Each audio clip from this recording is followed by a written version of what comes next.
दोस्तों स्वागत करता हूं आप सभी का आपके अपने यूट्यूब चैनल पर जिसका नाम है नॉलेज अड्डा। दोस्तों आज के इस वीडियो में हम लोग डिस्कशन करेंगे कुछ इम्पोर्टेंट ऑब्जेक्टिव क्वेश्चन आंसर का जो कि बेस है इंडिविजुअल डिफरेंस व्यक्तिक भिन्नता पर। तो चलिए फ्रेंड शुरू करते हैं आज का ये टॉपिक। क्वेश्चन नंबर 1 कह रहा है कि प्रकृति का नियम है कि कोई भी दो व्यक्ति पूर्णतः एक जैसे नहीं हो सकते हैं। दो व्यक्ति पूर्णतः एक जैसे ही होते हैं। ऑप्शन नंबर 3 इस संदर्भ में कुछ नहीं कहा जा सकता। दो व्यक्ति की तुलना नहीं की जा सकती है। तो इसका जो सही आंसर होगा फ्रेंड वो होगा ऑप्शन 1। कोई भी दो व्यक्ति पूर्णतः एक जैसे नहीं हो सकते। कभी भी कोई भी दो व्यक्ति एक जैसे नहीं हो सकते हैं। व्यक्तिगत भिन्नता से संबंधित प्रत्यय पर कॉन्सेप्शन सर्वप्रथम किस मनोवैज्ञानिक ने कार्य किया? इसका जो सही आंसर होगा फ्रेंड वो होगा ऑप्शन 1 होगा गाल्टन। कोई व्यक्ति अपने समूह के शारीरिक तथा मानसिक गुणों के औसत से कितनी भिन्नता रखता है उसे व्यक्तिक भिन्नता कहते हैं। व्यक्तिक भिन्नता के संदर्भ में यह कथन किस मनोवैज्ञानिक का है? ऑप्शन 1 टॉयलर, जेम्स ड्रेवर, स्किनर या थॉर्नडाइक। तो इसका जो सही आंसर होगा फ्रेंड वो होगा ऑप्शन 2 जेम्स ड्रेवर। निम्नलिखित ऑप्शन क्वेश्चन नंबर 4 में है कि निम्नलिखित कथनों के बारे में विचार कीजिए। ऑप्शन 1 प्रत्येक व्यक्ति में भाषा के विकास की भिन्न भिन्न अवस्थाएं पाई जाती है। अन्य कौशलों की तरह भाषा भी एक प्रकार का कौशल है। क्वेश्चन नंबर ये ऑप्शन 3 भाषा का विकास धीरे धीरे परंतु एक निश्चित क्रम में होता है।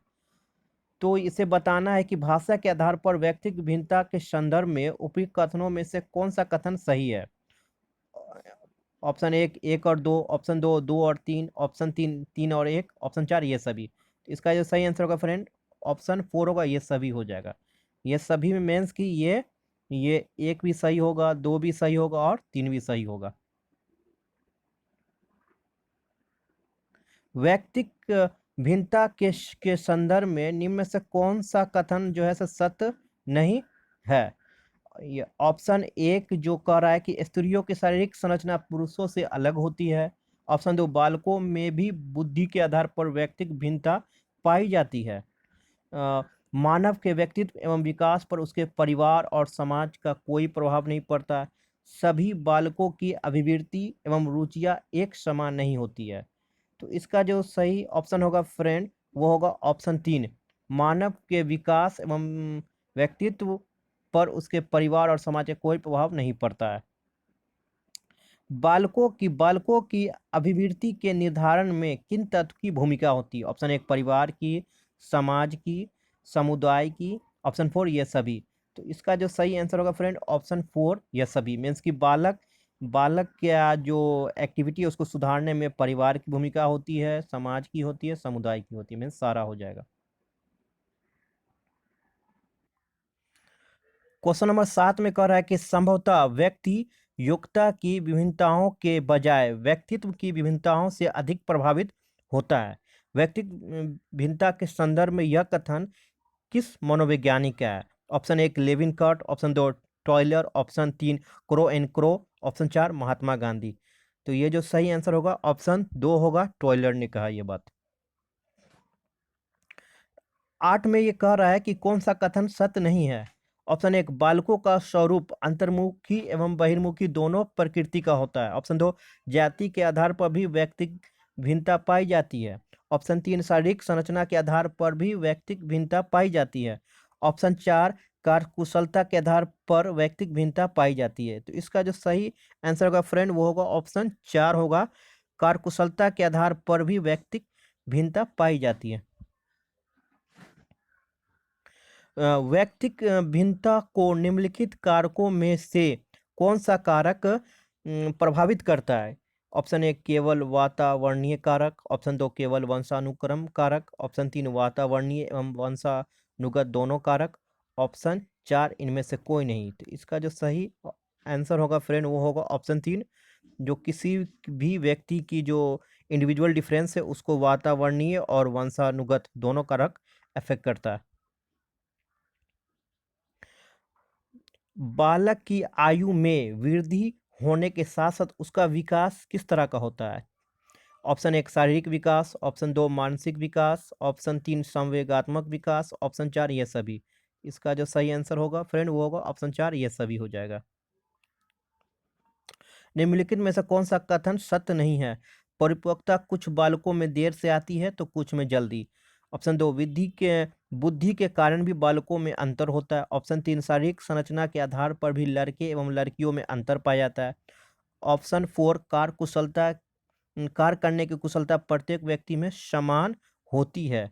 तो देखिए ऑप्शन जो 4 है ये बात सही नहीं होगा, क्योंकि कार्य करने की कुशलता हर एक व्यक्ति में अलग अलग होती है, लेकिन इसमें बोला ये समान होती है, जो ये बात सही नहीं है।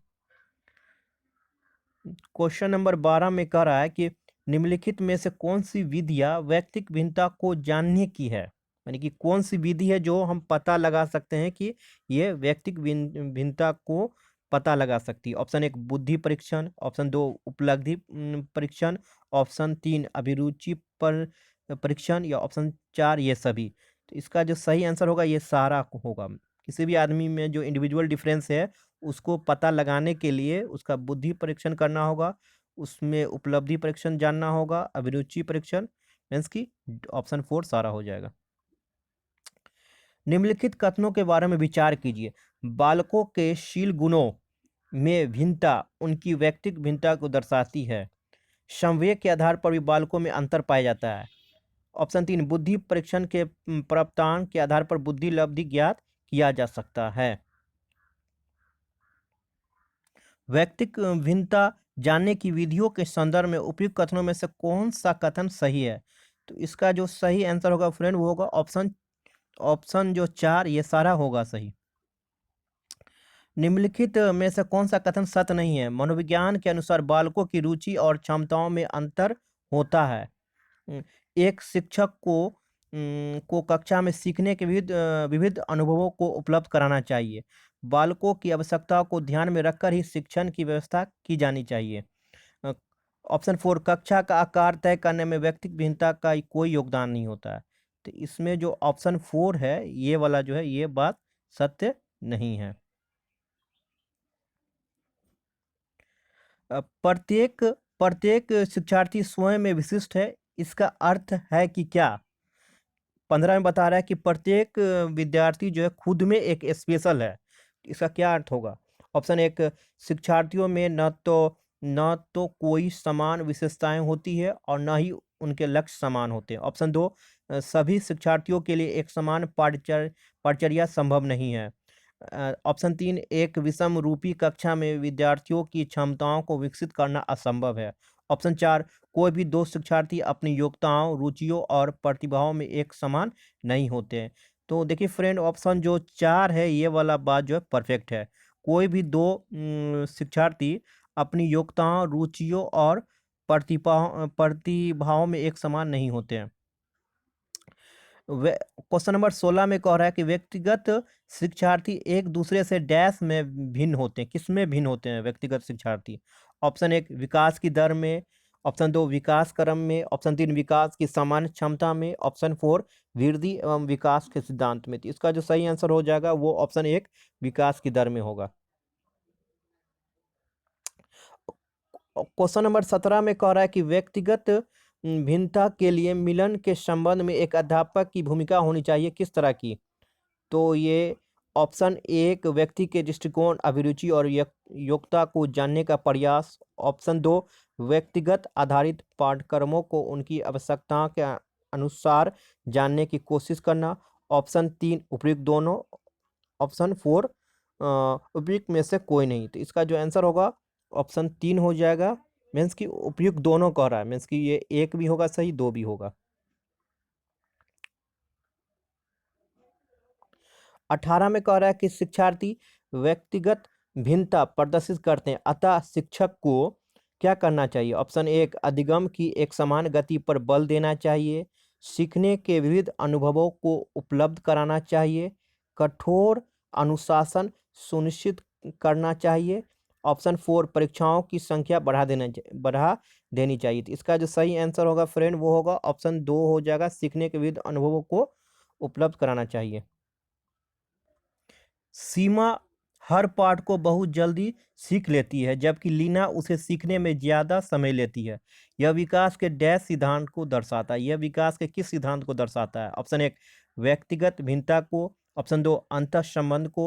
ऑप्शन तीन, निरंतरता को। ऑप्शन चार, समान से विशिष्ट की ओर। तो इसका जो सही आंसर होगा वो होगा समान से विशिष्ट की ओर को दर्शाता है ये इस तरह का बात। विद्यालयों को किसके लिए व्यक्तिगत भिन्नताओं को पूरा करना चाहिए? विद्यालयों को किसके लिए व्यक्तिगत भिन्नताओं को पूरा करनी चाहिए? तो इसमें ऑप्शन एक, व्यक्तिगत विद्यार्थियों को विशिष्ट होने की अनुभूति कराने के लिए। व्यक्तिगत विद्यार्थियों के मध्य खाई को कम करने के लिए। ऑप्शन तीन, शिक्षार्थियों के निष्पादन और योग्यताओं को समान करने के लिए। ऑप्शन फोर, यह समझने के लिए कि क्यों शिक्षार्थी सीखने के योग्य या अयोग्य है। तो इसका जो सही आंसर होगा फ्रेंड वो होगा ऑप्शन एक, व्यक्तिगत विद्यार्थियों को विशिष्ट होने की अनुभूति कराने के लिए। 21 में कह रहा है कि शिक्षा क्षेत्रों में निष्पादन के आधार पर शैक्षणिक क्षेत्रों में निष्पादन के स्तर को बढ़ाने का औचित्य स्थापन किस आधार पर किया जा सकता है? ऑप्शन एक, यह व्यक्तिगत भिन्नताओं को संतुष्ट करता है। ऑप्शन दो, यह हास्याकृत विद्यार्थियों के लिए प्रतिपूरक भेदभाव की नीति का अनुगमन करता है। ऑप्शन तीन, यह सार्वभौमिक धारण को सुनिश्चित करता है। ऑप्शन चार, यह हाथ से किए जाने वाले श्रम के प्रति सम्मान विकसित करता है। इसका जो सही आंसर हो जाएगा वो होगा ऑप्शन एक, यह व्यक्तिगत भिन्नताओं को संतुष्ट करता है।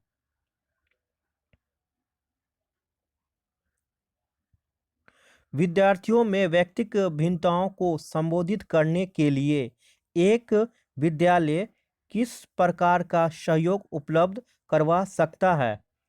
ऑप्शन एक, सभी शिक्षार्थियों के लिए समान स्तर की पाठचर्या का अनुगमन करना। ऑप्शन दो, बाल केंद्रित पाठचर्या का पालन करना और शिक्षार्थियों को सीखने के अनेक अवसर उपलब्ध कराना। ऑप्शन तीन, शिक्षार्थियों में व्यक्तिगत भिन्नताओं को समाप्त करने के लिए हर संभव उपाय करना। ऑप्शन फोर, धीमी गति से सीखने वाले विद्यार्थियों को विशेष विद्यालय में भेजना। तो इसका जो सही आंसर हो जाएगा ऑप्शन दो हो जाएगा, बाल केंद्रित पाठचर्या का पालन करना और शिक्षार्थियों को सीखने के अनेक अवसर उपलब्ध कराना।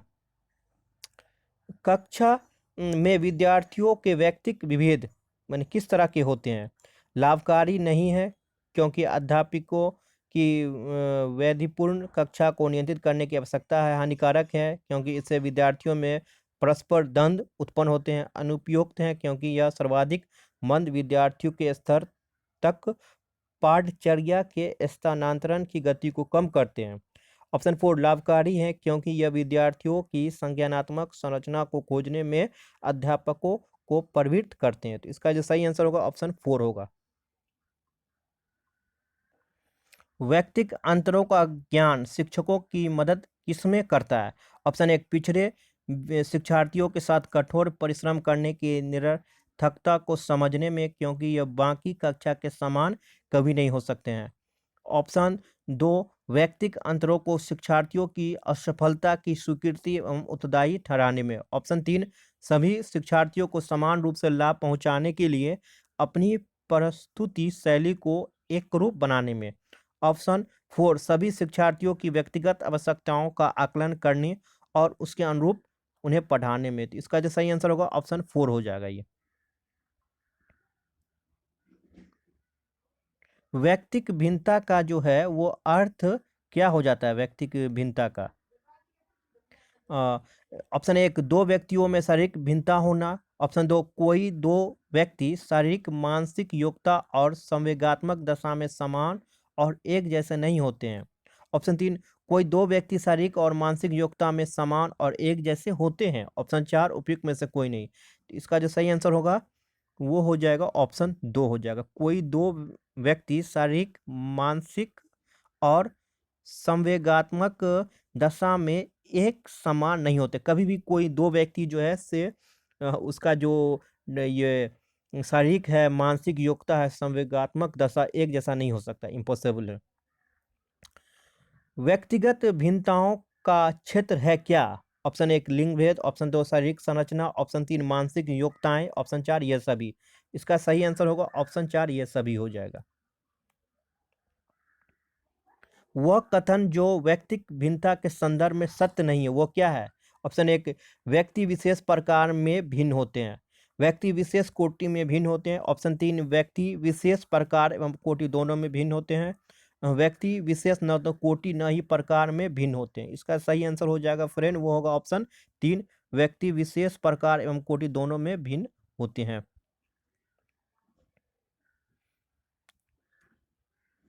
हम सभी अपनी बौद्धिक प्रेरणा, अभिरुचि आदि के संदर्भ में भिन्न होते हैं। यह सिद्धांत संबंधित है किससे? ऑप्शन 1, व्यक्तिक भिन्नता से। ऑप्शन 2, बुद्धि के सिद्धांत से। ऑप्शन 3, वंशानुक्रम से। ऑप्शन 4, पर्यावरण से। तो इसका सही आंसर होगा फ्रेंड, वो होगा व्यक्तिक भिन्नता से। हम सभी अपनी बुद्धि, प्रेरणा, अभिरुचि आदि के संदर्भ में भिन्न होते हैं। यह व्यक्तिक भिन्नता से संबंधित है। शिक्षार्थियों की व्यक्तिक भिन्नताओं के संदर्भ में शिक्षिका को चाहिए क्या? ऑप्शन, तो ऑप्शन फर्स्ट में है कि निगमनात्मक पद्धति के आधार पर समस्याओं का समाधान करना। ऑप्शन 2, कलन विधि का अधिकतर प्रयोग करना। ऑप्शन 3, याद करने के लिए विद्यार्थियों को तथ्य उपलब्ध कराना। ऑप्शन 4, विविध प्रकार की अधिगम परिस्थितियों को उपलब्ध कराना। इसका सही आंसर हो जाएगा ऑप्शन 4। व्यक्तियों में एक दूसरे से भिन्नता क्यों होती है? ऑप्शन 1, वातावरण के प्रभाव के कारण। ऑप्शन 2, जन्मजात विशेषताओं के कारण। ऑप्शन 3, वंशानुक्रम और वातावरण के बीच अन्योन क्रिया के कारण। ऑप्शन 4, प्रत्येक व्यक्ति को उसके माता पिता से जीनों का भिन्न समुच्चय प्राप्त होने के कारण। तो देखिए फ्रेंड, इसका जो सही आंसर होगा ऑप्शन 3 हो जाएगा। किसी भी दो व्यक्ति में जो अंतर होता है वो ऑप्शन 3, वंशानुक्रम, वातावरण के बीच अन्योन क्रिया के कारण होता है। अपनी कक्षा की व्यक्तिक भिन्नताओं से निपटने के लिए शिक्षक को चाहिए क्या? क्या करना चाहिए शिक्षक को? ऑप्शन 1, बच्चों को उनके अंकों के आधार पर अलग कर उनको नामित करे, बच्चों से बातचीत करे और उनके दृष्टिकोण को महत्व दे। ऑप्शन 3, विद्यार्थियों के लिए कठोर नियमों को लागू करे। ऑप्शन 4, शिक्षण और आकलन के सामान और मानक तय करे। इसका सही आंसर होगा फ्रेंड, वो होगा ऑप्शन 2, बच्चों से बातचीत करना चाहिए शिक्षक को और उनके दृष्टिकोण को उन्हें महत्व देना चाहिए। अंतर्मुखी, बहिर्मुखी और उभयमुखी व्यक्तित्व का वर्गीकरण डैश द्वारा किया गया। यानी कौन से मनोवैज्ञानिक ने अंतर्मुखी, बहिर्मुखी और उभयमुखी व्यक्तित्व का वर्गीकरण किया? Option 1, Kretschmer. Option 2, Jung. Option 3, Sheldon. Option 4, Spranger. इसका सही आंसर होगा फ्रेंड यंग ने ये बात किया था, ये काम किया था। पढ़ाते समय समान कक्षा में अध्यापक का सर्वाधिक ध्यान किस मनोवैज्ञानिक तथ्य पर होना चाहिए? पढ़ाते समय कक्षा में अध्यापक का जो सर्वाधिक ध्यान किस बात पर होना चाहिए? ऑप्शन 1, शिक्षक तकनीक। ऑप्शन 2, शारीरिक क्षमता। ऑप्शन 3, व्यक्तिक भिन्नता। ऑप्शन 4, पारिवारिक स्थिति। तो इसका सही आंसर होगा फ्रेंड, वो होगा ऑप्शन 3, व्यक्तिक भिन्नता। यानी कि शिक्षक को पढ़ाते समय कक्षा में उसे व्यक्तिक भिन्नता का ख्याल रखना चाहिए, उसको ध्यान में रखना चाहिए। व्यक्ति में उन मनोशारीरिक अवस्थाओं का गतिशील संगठन जो उसके पर्यावरण के साथ अद्वितीय सामंजस्य निर्धारित करता है कहलाता है क्या? ऑप्शन 1, व्यक्तित्व। ऑप्शन 2, समायोजन। ऑप्शन 3, संवेदना। ऑप्शन 4, चरित्र। इसका सही आंसर हो जाएगा फ्रेंड, वो होगा ऑप्शन 1, व्यक्तित्व।